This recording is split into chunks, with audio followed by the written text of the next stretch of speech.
para mí es un placer volver a participar en este programa, ¿no? Que ya lleváis haciendo durante muchos años de manera distinta, obviamente por las circunstancias, pero no por ello peor, simplemente diferente. Y yo creo que os habéis, pues bueno, lanzado, como decimos aquí en España, a la piscina para preparar desde lo virtual y desde lo telemático este encuentro. Así que enhorabuena y de verdad muchísimas gracias por invitarme, pero sobre todo por todo lo que estáis haciendo. Veía las imágenes al principio de el vídeo que habéis puesto con los jóvenes.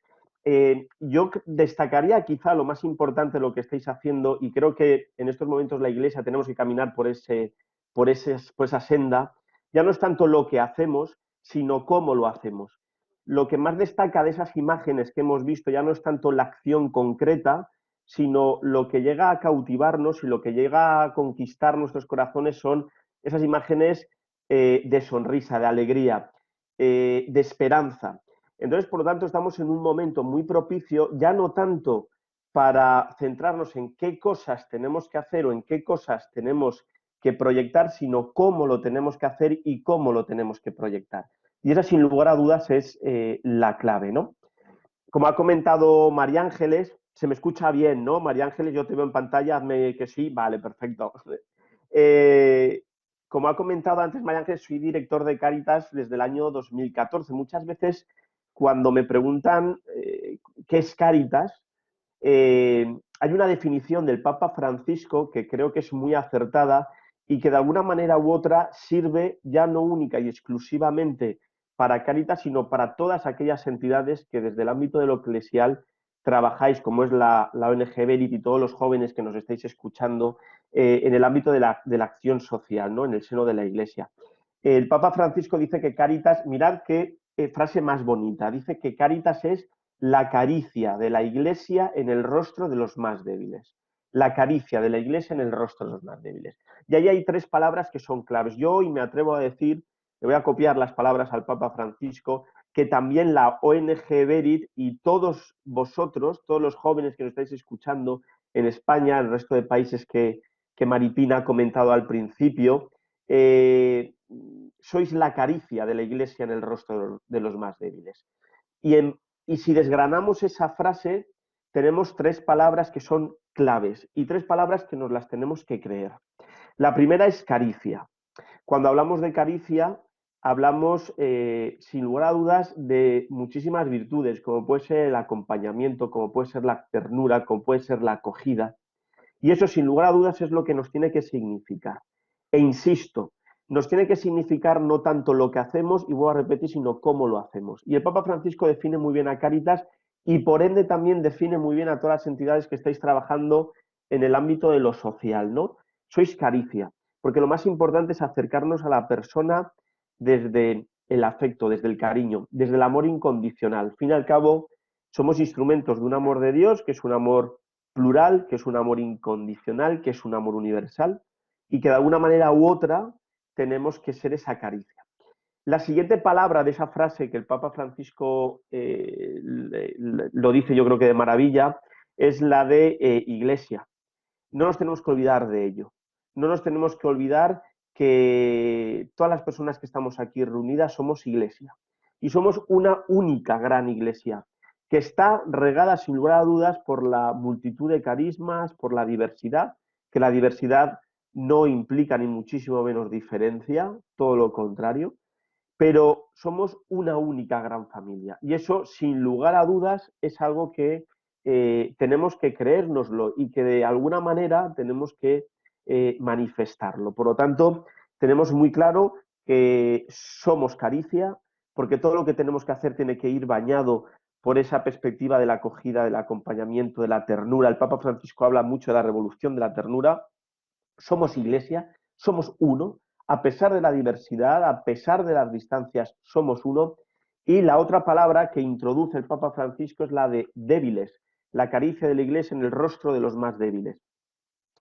¿Qué significa eso? Significa que de alguna manera u otra nosotros, no por una cuestión incluso hasta voluntaria, sino por una casi que obligación moral por nuestra identidad cristiana, tenemos que posicionarnos siempre al lado de las personas que más sufren, de las personas más débiles. Mirad, muchas veces el ejercicio de la caridad, que es uno de los pilares indiscutibles de la vida de un cristiano, pasa muy desapercibida, ¿no? Esta virtud. Sabed que los tres pilares de la vida de un cristiano es el anuncio de la palabra, la celebración de los sacramentos y el tercer pilar, el ejercicio de la caridad. Y muchas veces yo, como han comentado antes María Ángeles, que me dedico a la docencia, cuando utilizo el término caridad y le digo a mis niños y a mis niñas que para ellos qué es caridad, casi siempre me dicen que tiene connotaciones negativas, ¿no? Que suena mal. Y muchas veces cuando hablamos con personas, el otro día estaba reunido con un político de aquí, de la Comunidad Valenciana, y entonces me decía que había que superar la caridad porque la solidaridad es más que la caridad, ¿no? Entonces yo le discutía eso y le decía que es todo lo contrario, el ejercicio de la caridad trasciende incluso al propio ejercicio de la solidaridad, incluso al propio ejercicio de la justicia. La caridad es el amor incondicional por la persona, por su dignidad. Y muchas veces la caridad, por desgracia, en el imaginario colectivo, para muchas personas suena mal, quizá de manera intencionada, quizá por desconocimiento, o también quizá, y yo creo que tenemos que hacer autocrítica, porque las personas que tenemos que ejercitar la caridad en nuestro día a día, pues quizá a lo mejor no la hemos ejercitado como toca, ¿no? Quizá a lo mejor damos lo que nos sobra y no compartimos lo que tenemos, quizá a lo mejor no nos queremos complicar la vida, quizá a lo mejor somos caritativos a tiempo parcial y no entendemos que el ejercicio de la caridad se practica desde que uno se levanta por la mañana y saluda a su padre, a su madre, a su mujer, a su esposo, a sus hijos, ¿no? Por lo tanto, tenemos que tener muy claro que el ejercicio de la caridad es una virtud cristiana, es una virtud que tenemos que, con alegría y con esperanza, ejercitarla siempre y en todo momento.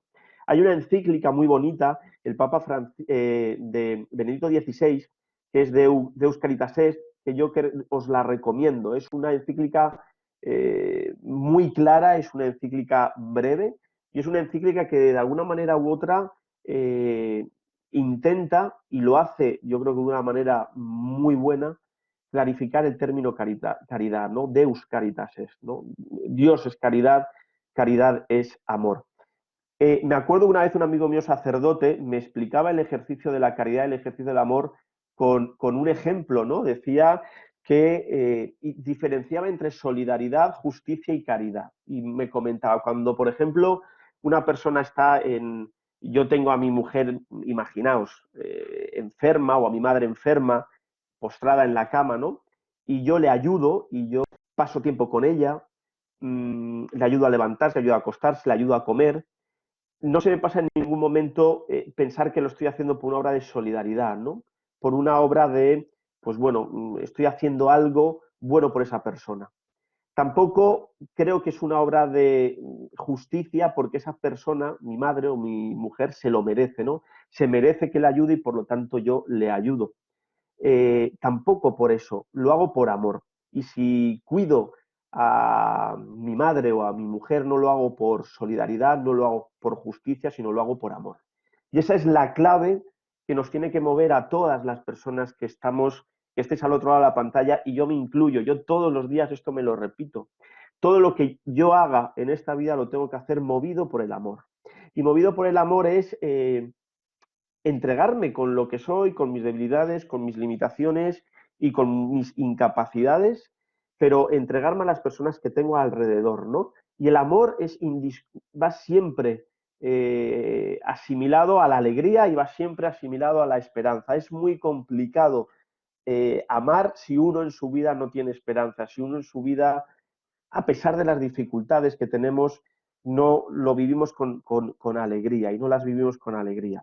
Por lo tanto, el ejercicio de la caridad es una virtud cristiana, pilar indiscutible de nuestra vida. El ejercicio de la caridad es el ejercicio del amor y que de alguna manera u otra trasciende, como incluso Benito XVI en esta encíclica que os he dicho, trasciende a la propia solidaridad o a la propia justicia, ¿no? Va más allá precisamente porque está enraizada en el ejercicio del amor de Dios. ¿Y cuál es el programa de una persona que ejerce la caridad, es el programa del Buen Samaritano.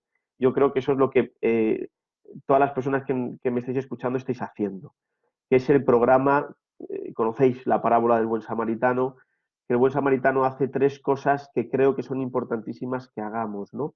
La primera cosa que hace el Buen Samaritano cuando iba caminando por este camino y va la persona herida es fijarse que hay una persona herida.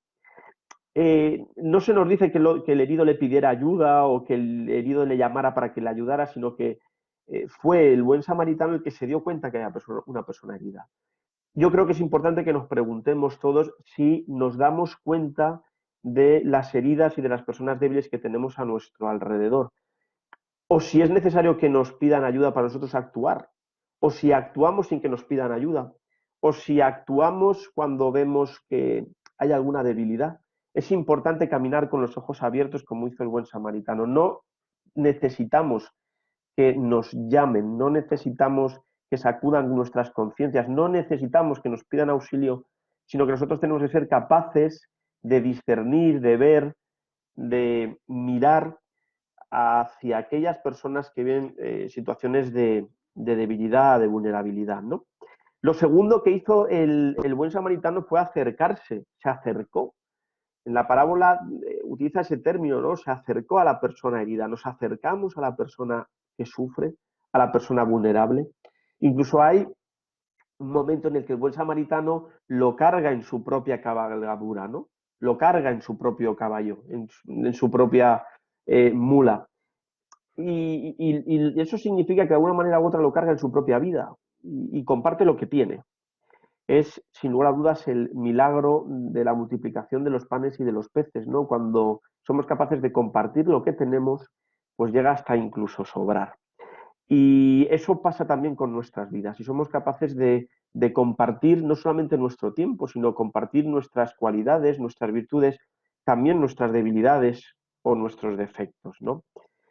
En mis años de trabajo en el colegio Nuestra Señora de los Amparados, que ha comentado María Ángeles, es un CAES, las siglas de CAES, Centro de Acción Educativa Singular, es un colegio, yo siempre digo, con perdón de todos los presentes, que es el mejor colegio del mundo. ¿Qué va a decir el director de su cole? Pero de verdad es un colegio apasionante. Tenemos escolarizadas a más de 23 nacionalidades. Imaginaos, 23 nacionalidades. Y sin lugar a dudas han sido los niños, las niñas de este colegio los que más me han enseñado y son mis grandes maestros. Me acuerdo una vez un alumno que era muy complicado, que generaba muchos problemas de disciplina, muchos problemas de convivencia. María Ángeles ha escuchado esta anécdota infinidad de ocasiones y supongo que alguna persona más que esté por aquí también me habrá escuchado, pero creo que es muy significativa. Eh, Era un chaval que se portaba muy mal, ¿no? Era un niño que se portaba muy mal. Sin embargo, se portaba muy mal con todo el mundo, menos con una profesora. Era una profesora con la que no se portaba mal. Y no solamente no se portaba mal, sino cuando yo revisaba las notas de este chico suspendía en todas las asignaturas, menos en la asignatura de esa profesora, que no solamente no suspendía, sino que además sacaba sobresaliente, sacaba la máxima nota, ¿no? Y me acuerdo un día que estaba castigado en mi despacho porque él pasaba muchas horas conmigo acompañándome en mi despacho. Le pregunté por qué se portaba tan mal con todo el mundo y por qué sacaba tan malas notas menos con esa profesora. Y este chaval este niño que tenía 12 años, me dio la clave, yo creo que es de la educación y la clave de todos nuestros proyectos educativos de cada una de nuestras entidades, ¿no? Me dijo, mira, Nacho, yo no soy tonto. ¿Cómo voy a tratar mal y cómo voy a portar mal con la única persona que me trata con cariño y que me quiere en este mundo, ¿no? Eso a mí me tocó mucho el corazón. Luego empecé a averiguar y este niño vivía situaciones en sus casas muy dramáticas, ¿no? Tenía una situación familiar muy dura. Sin embargo, esta profesora supo conquistarle el corazón y supo conquistarle el corazón desde el amor y desde la cercanía, desde el cariño. Había veces que este niño, cuando empecé a preguntarle qué es lo que la profesora hacía de especial, por qué le había conquistado tanto el corazón, y el niño me decía cosas tan bonitas como, por ejemplo, el niño era un niño pobre y muchas veces venía al colegio no tenía un almuerzo, no tenía bocadillo. Y entonces la profesora, sin ni tan siquiera que él se diera cuenta, le abría la mochila y le metía el bocadillo, ¿no? Y luego él, cuando llegaba a la hora del patio y abría la mochila, se encontraba ese bocadillo. Y él lo que me decía era, mira, esta profesora, Nacho, esta profesora lo hace en silencio, sin que nadie se dé cuenta, ni tan siquiera yo me doy cuenta.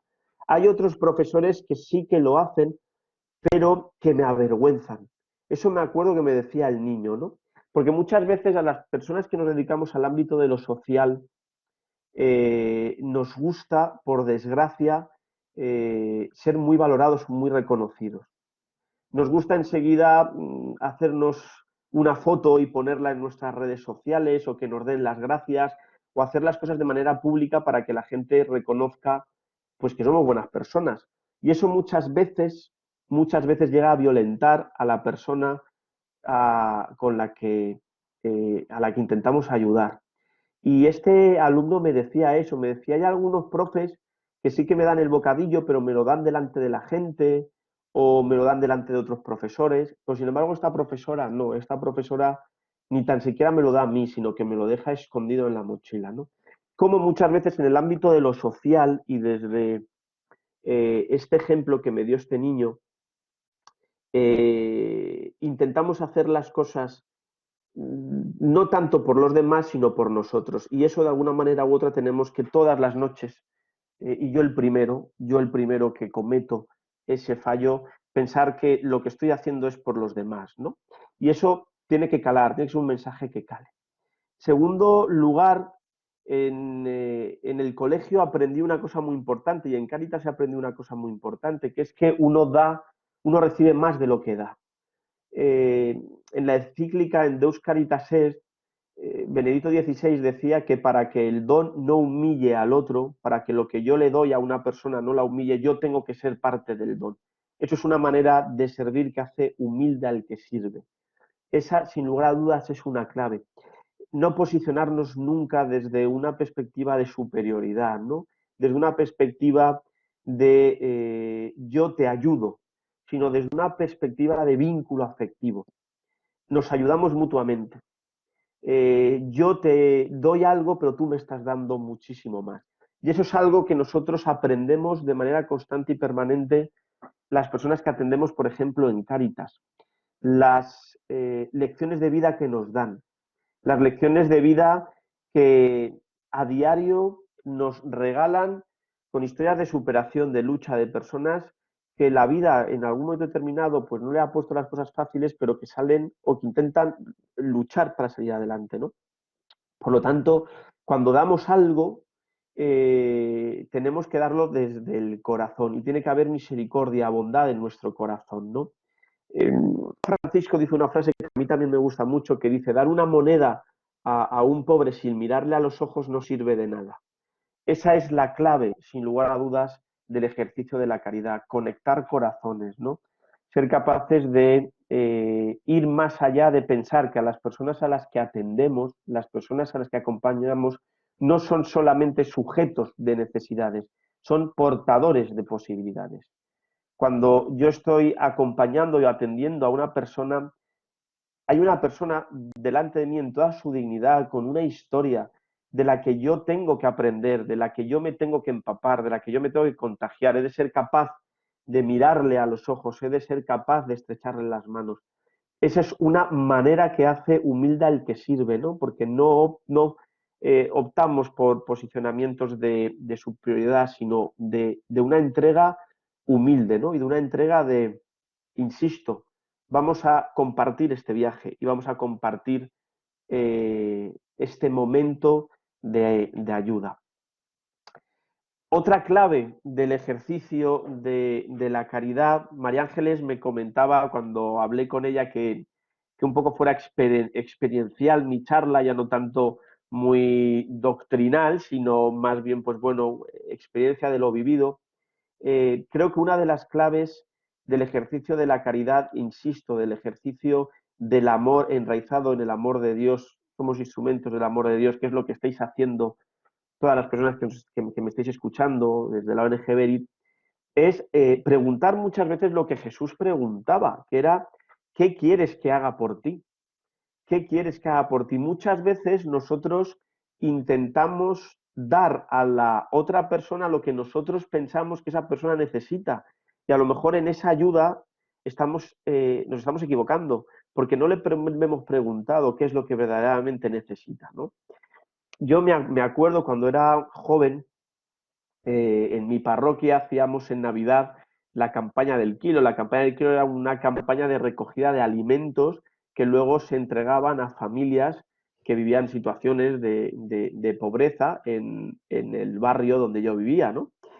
Y como era Navidad en España, hay un dulce en Navidad muy típico que se llama el turrón, que está hecho con almendra, y entonces la gente me preguntaba, Nacho, ¿qué es lo que necesitáis? ¿No? Y como a Nacho, me gustaba el turrón, pues yo decía turrón, pero turrón del duro, ¿no? El turrón del duro es como una especie de pastilla de chocolate, de almendra, pero duro es duro.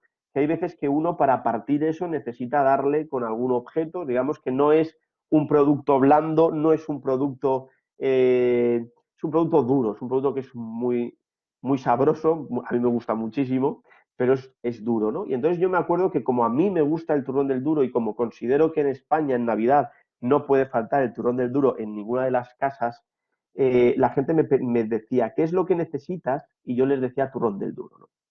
La gente me daba turrón del duro. Y yo hubo un día en el que hice un lote de comida, con la comida recogida, con el turrón del duro recogido, y fui a llevarlo a una mujer que vivía sola y que estaba atravesando un momento, una situación de pobreza, ¿no? Una situación muy compleja. Fui a llevarle lo que habíamos recogido en la parroquia, que básicamente había mucho turrón del duro porque yo había pedido turrón del duro. Y cuando llegué a la casa, entré, la mujer me sonrió, le saludé, le dije, vengo de la parroquia Jesús Maestro a entregarle esta cesta de comida por Navidad. Volqué la cesta, empezó a caer ahí el turrón del duro como si fueran piedras. Y la mujer se me quedó mirando, me acuerdo que sonrió y me di cuenta que estaba mellada, que no tenía ni un solo diente, ¿no? No tenía dientes. Yo pensé, esta mujer va a estar chupando el turrón del duro porque no va a poder comerlo en toda la Navidad, ¿no? ¿Qué quiero decir con ello? Quiero decir que yo, junto con muchos jóvenes, fuimos capaces de hacer una campaña de recogida de alimentos. Yo pensaba que lo que la gente necesitaba en Navidad pues era turrón, pero me di cuenta cuando llegué a esta mujer que lo que yo había pensado que le iba a venir bien, pues no le vino bien, porque ella no podía comer ese alimento, no podía masticarlo. Si yo hubiera aplicado en ese momento la frase evangélica de Jesús, ¿qué es lo que quieres que haga por ti?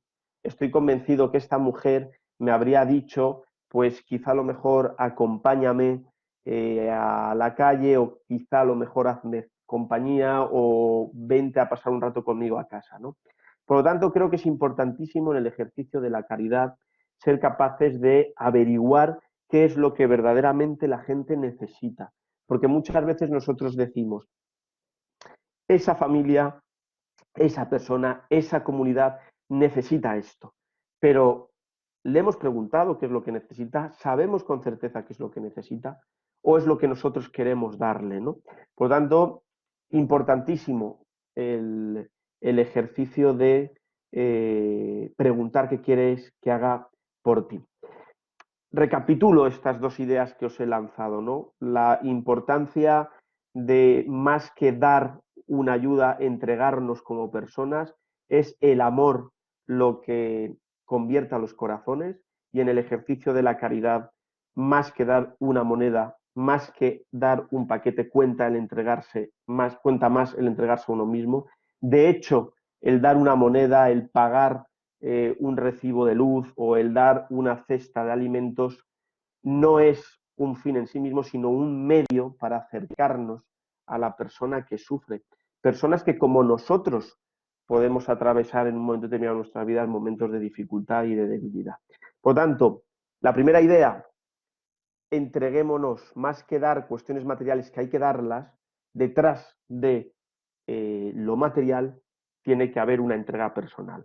Lo segundo, tenemos que ser capaces de preguntar qué es lo que la gente necesita, qué es lo que la gente pide. Y si de alguna manera u otra no podemos preguntarle, tenemos que ser capaces de averiguarlo, ¿no? Y averiguarlo es conociendo la realidad social de aquellos lugares en donde nosotros vamos a ejercitar la caridad. Y esas dos ideas que son pues un poco el resumen en definitiva del programa del Buen Samaritano, se le añaden dos ideas que creo que son muy importantes en estos momentos. La primera es momento de la creatividad, es momento de ser creativos en el ámbito de lo social.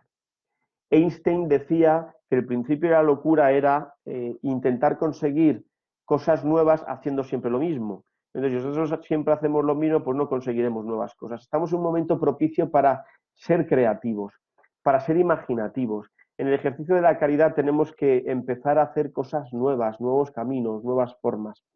Eh, y a eso estamos llamados quizá a lo mejor en este momento, ¿no? Estamos atravesando un momento muy complejo, ¿no? Y un momento muy difícil. María Ángeles lo comentaba antes también Mercedes, Maripina. Cuando hablo con jóvenes, muchos jóvenes y adultos, y quizá más adultos, están viviendo esta etapa de confinamiento que estamos viviendo aquí en gran parte del mundo como un paréntesis en nuestras vidas, ¿no? Es como si fuera nuestra vida va funcionando, pero ahora tenemos un paréntesis y en este paréntesis, por lo tanto, nos quedamos en stand-by hasta recuperar de nuevo nuestra vida. Eso es un error. No estamos en un paréntesis en nuestra vida, estamos en nuestra vida. Es verdad que nos está tocando vivir un momento complicado, pero el confinamiento no supone un paréntesis de nuestra vida, el confinamiento supone parte de nuestra vida y nos toca a nosotros ser capaces de ver qué es lo que podemos hacer en este tiempo. Y podemos hacer muchísimas cosas, podemos formarnos, podemos leer, podemos ejercer el voluntariado desde muchísimas formas que no implican un contacto físico. Podemos, lo más importante, soñar y ser creativos. Es un momento muy propicio para diseñar nuevas ideas, para abrir nuevos retos, para de alguna manera u otra salir al encuentro de las personas que más nos necesitan. Y no entendamos este momento que nos ha tocado vivir como un paréntesis en nuestra vida caritativa, sino todo lo contrario, como una continuidad de nuestra vida caritativa. Es tiempo de ejercer la caridad con el que tenemos al lado, es tiempo de ejercer la caridad con muchas entidades que desde la distancia lo están ejerciendo y es tiempo de ser creativo. Y la última idea, y ya me callo, es la de el hombre contemporáneo cree más en los testigos que en los maestros. Si queremos ser capaces de cautivar, si queremos, al fin y al cabo, lo que estamos llamados como cristianos a evangelizar este mundo, si queremos hacerlo, lo tenemos que hacer desde el ejemplo de vida. Y eso de alguna manera u otra, obviamente, es complicado. Yo soy el primero que soy muy imperfecto, que tengo muchísimas cosas malas, pero es importante que todas las noches, cuando nos acostemos, uno piense y uno reflexione sobre qué ejemplo estoy dando con mi vida. Si mis palabras sirven para construir, si mis pensamientos sirven para construir, si mi manera de vivir sirve para construir y no solamente construir, sino para contagiar y para cautivar y para, de alguna manera u otra, conquistar corazones. Y esa es la clave, ser capaces de vivir desde el ejemplo. Por lo tanto, y ya termino, recordemos que somos caricia de la Iglesia en el rostro de los más débiles, recordemos que el ejercicio de la caridad es uno de los pilares de la vida de un cristiano, que el ejercicio de la caridad trasciende a la propia solidaridad, porque va más allá, es la entrega incondicional, es el amor incondicional hacia la persona en un orden de prioridad hacia la persona que más sufre.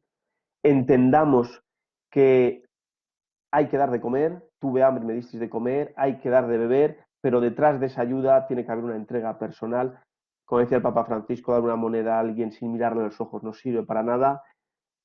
Preguntemos a la gente que más sufre qué necesitas, qué quieres que haga por ti aprovechemos este tiempo que no es un paréntesis, sino que es un tiempo que nos ha tocado vivir en nuestra vida para ser creativos, para soñar, para imaginar, para diseñar y todas las noches, todos los días, revisemos si verdaderamente nuestra vida está siendo ejemplo de lo que estamos llamados, ejemplo de amor y ejemplo, al fin y al cabo, de un Dios que quiere de nosotros que seamos capaces de evangelizar y de transmitir la buena noticia, que es la noticia del amor.